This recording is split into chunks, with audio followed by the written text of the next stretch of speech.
Book the Second, The Golden Thread. Chapter 1. 5 years later. Tellson's Bank by Temple Bar was an old-fashioned place, even in the year 1780. It was very small, very dark, very ugly, very incommodious.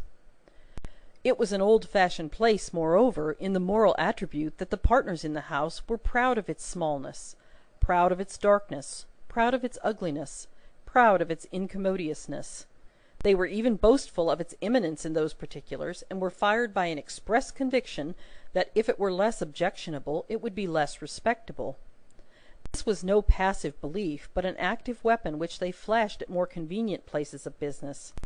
Tellson's, they said, wanted no elbow-room. Tellson's wanted no light. Tellson's wanted no embellishment. Noakes and Company might, or Snooks Brothers might, but Tellson's, thank heaven! Any one of these partners would have disinherited his son on the question of rebuilding Tellson's. In this respect the house was much on a par with the country, which did very often disinherit its sons for suggesting improvements in laws and customs that had long been highly objectionable, but were only the more respectable. Thus it had come to pass that Tellson's was the triumphant perfection of inconvenience. After bursting open a door of idiotic obstinacy, with a weak rattle in its throat, you fell into Tellson's down 2 steps, and came to your senses in a miserable little shop, with 2 little counters, where the oldest of men made your cheque shake as if the wind rustled it, while they examined the signature by the dingiest of windows, which were always under a shower-bath of mud from Fleet Street, and which were made the dingier by their own iron bars proper, and the heavy shadow of Temple Bar. If your business necessitated your seeing the house, you were put into a species of condemned hold at the back, where you meditated on a misspent life until the house came with its hands in its pockets, and you could hardly blink at it in the dismal twilight. Your money came out of, or went into, wormy old wooden drawers, particles of which flew up your nose and down your throat when they were opened and shut. Your bank-notes had a musty odour, as if they were fast decomposing into rags again. Your plate was stowed away among the neighbouring cesspools, and evil communications corrupted its good polish in a day or 2. Your deeds got into extemporized strong-rooms made of kitchens and sculleries, and fretted all the fat out of their parchments into the banking-house air. Your lighter boxes of family papers went upstairs into a Barmecide room, that always had a great dining-table in it, and never had a dinner, and where, even in the year 1780, the first letters written to you by your old love, or by your little children, were but newly released from the horror of being ogled through the windows by the heads exposed on Temple Bar with an insensate brutality and ferocity worthy of Abyssinia or Ashanti. But indeed, at that time, putting to death was a recipe much in vogue with all trades and professions, and not least of all with Tellson's. Death is nature's remedy for all things, and why not legislation's? Accordingly, the forger was put to death, the utterer of a bad note was put to death, the unlawful opener of a letter was put to death, the purloiner of 40 shillings and 6pence was put to death, the holder of a horse at Tellson's door, who made off with it, was put to death, the coiner of a bad shilling was put to death, the sounders of 3/4 of the notes in the whole gamut of crime were put to death. Not that it did the least good in the way of prevention. It might almost have been worth remarking that the fact was exactly the reverse, but it cleared off, as to this world, the trouble of each particular case, and left nothing else connected with it to be looked after. Thus Tellson's, in its day, like greater places of business, its contemporaries, had taken so many lives that if the heads laid low before it had been ranged on Temple Bar instead of being privately disposed of, they would have probably excluded what little light the ground floor had, in a rather significant manner. Cramped in all kinds of dim cupboards and hutches at Tellson's, the oldest of men carried on the business gravely. When they took a young man into Tellson's London house, they hid him somewhere until he was old. They kept him in a dark place, like a cheese, until he had the full Tellson flavour and blue mould upon him. Then only, was he permitted to be seen, spectacularly poring over large books, and casting his breeches and gaiters into the general weight of the establishment.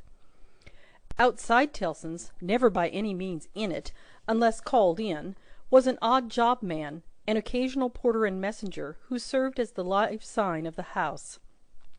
He was never absent during business hours, unless upon an errand, and then he was represented by his son, a grisly urchin of 12, who was his express image. People understood that Tellson's, in a stately way, tolerated the odd job man. The house had always tolerated some person in that capacity, and time and tide had drifted this person to the post. His surname was Cruncher, and on the youthful occasion of his renouncing by proxy the works of darkness in the easterly parish church of Houndsditch, he had received the added appellation of Jerry. The scene was Mr. Cruncher's private lodging in Hanging Sword Alley, Whitefriars. The time 7:30 of the clock on a windy March morning, Anno Domini 1780. Mr. Cruncher himself always spoke of the year of our Lord as Anno Domino's, apparently under the impression that the Christian era dated from the invention of a popular game by a lady who had bestowed her name upon it. Mr. Cruncher's apartments were not in a savoury neighbourhood, and were but 2 in number, even if a closet with a single pane of glass in it might be counted as one. But they were very decently kept. Early as it was on the windy March morning, the room in which he lay abed was already scrubbed throughout, and between the cups and saucers arranged for breakfast, and the lumbering deal table, a very clean white cloth was spread. Mr. Cruncher reposed under a patchwork counterpane like a harlequin at home. At first he slept heavily, but by degrees began to roll and surge in bed, until he rose above the surface, with his spiky hair looking as if it must tear the sheets to ribbons, at which juncture he exclaimed, in a voice of dire exasperation, "Bust me if she ain't at it again!" A woman of orderly and industrious appearance rose from her knees in a corner, with sufficient haste and trepidation to show that she was the person referred to. "What!" said Mr. Cruncher, looking out of bed for a boot. "You're at it again, are you?" After hailing the morn with this second salutation, he threw a boot at the woman as a third. It was a very muddy boot, and may introduce the odd circumstance connected with Mr. Cruncher's domestic economy, that whereas he often came home after banking hours with clean boots, he often got up next morning to find the same boots covered with clay. "What!" said Mr. Cruncher, varying his apostrophe after missing his mark. "What are you up to, aggrawator?" "I was only saying my prayers." "Saying your prayers? You're a nice woman. What do you mean by flopping yourself down and praying agin me?" "I was not praying against you. I was praying for you." "You weren't, and if you were, I won't be took the liberty with. Here, your mother's a nice woman, young Jerry, going a praying agin your father's prosperity. You've got a dutiful mother, you have, my son. You've got a religious mother, you have, my boy, going and flopping herself down and praying that the bread and butter may be snatched out of the mouth of her only child." Master Cruncher, who was in his shirt, took this very ill, and turning to his mother, strongly deprecated any praying away of his personal board. "And what do you suppose, you conceited female," said Mr. Cruncher, with unconscious inconsistency, "that the worth of your prayers may be? Name the price that you put your prayers at." "They only come from the heart, Jerry. They are worth no more than that." "Worth no more than that," repeated Mr. Cruncher. "They ain't worth much, then. Whether or no, I won't be prayed agin, I tell you. I can't afford it. I'm not a-going to be made unlucky by your sneaking. If you must go flopping yourself down, flop in favour of your husband and child, and not in opposition to 'em. If I had had any but an unnatural wife, and this poor boy had had any but an unnatural mother, I might have made some money last week, instead of being counter-prayed and countermined and religiously circumvented into the worst of luck." "Bust me," said Mr. Cruncher, who all this time had been putting on his clothes, "if I ain't, what with piety and one blowed thing and another, been choosed this last week into as bad luck as ever a poor devil of a honest tradesman met with. Young Jerry, dress yourself, my boy, and while I clean my boots, keep an eye on your mother and now and then, and if you see any signs of more flopping, give me a call. For I tell you," here he addressed his wife once more, "I won't be gone again in this manner. I am as rickety as a hackney coach. I'm as sleepy as laudanum. My lines is strained to that degree that I shouldn't know, if it wasn't for the pain in 'em, which was me and which somebody else, yet I'm none the better for it in pocket, and it's my suspicion that you've been at it from morning to night to prevent me from being the better for it in pocket, and I won't put up with it, aggrawator, and what do you say now?" Growling, in addition, such phrases as, "Ah, yes, you're religious, too. You wouldn't put yourself in opposition to the interests of your husband and child, would you? Not you," and throwing off other sarcastic sparks from the whirling grindstone of his indignation, Mr. Cruncher betook himself to his boot cleaning and his general preparation for business. In the meantime, his son, whose head was garnished with tender spikes, and whose young eyes stood close by one another, as his father's did, kept the required watch upon his mother. He greatly disturbed that poor woman at intervals, by darting out of his sleeping-closet, where he made his toilet, with a suppressed cry of, "You are going to flop, mother! Hallo, father!" and after raising this fictitious alarm, darting in again with an undutiful grin. Mr. Cruncher's temper was not at all improved when he came to his breakfast. He resented Mrs. Cruncher saying grace with particular animosity. "Now, aggrawator, what are you up to? At it again?" His wife explained that she had merely asked a blessing. "Don't do it," said Mr. Cruncher, looking about as if he rather expected to see the loaf disappear under the efficacy of his wife's petitions. "I ain't a-going to be blessed out of house and home. I won't have my wittles blessed off my table. Keep still." Exceedingly red-eyed and grim, as if he had been up all night at a party which had taken anything but a convivial turn, Jerry Cruncher worried his breakfast rather than ate it, growling over it like any four-footed inmate of a menagerie. Towards 9 o'clock he smoothed his ruffled aspect, and presenting as respectable and business-like an exterior as he could overlay his natural self with, issued forth to the occupation of the day.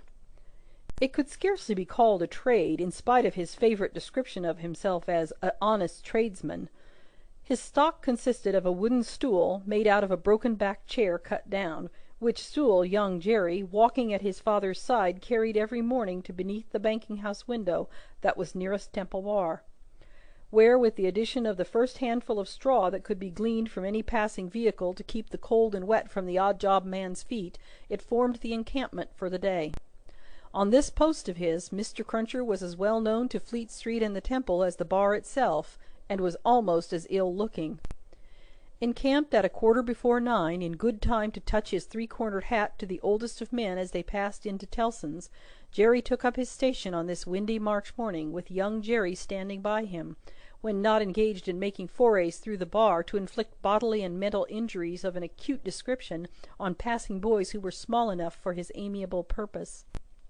Father and son, extremely like each other, looking silently on at the morning traffic in Fleet Street, with their two heads as near to one another as the two eyes of each were, bore a considerable resemblance to a pair of monkeys. The resemblance was not lessened by the accidental circumstance that the mature Jerry bit and spat out straw, while the twinkling eyes of the youthful Jerry were as restlessly watchful of him as of everything else in Fleet Street. The head of one of the regular indoor messengers attached to Tellson's establishment was put through the door, and the word was given.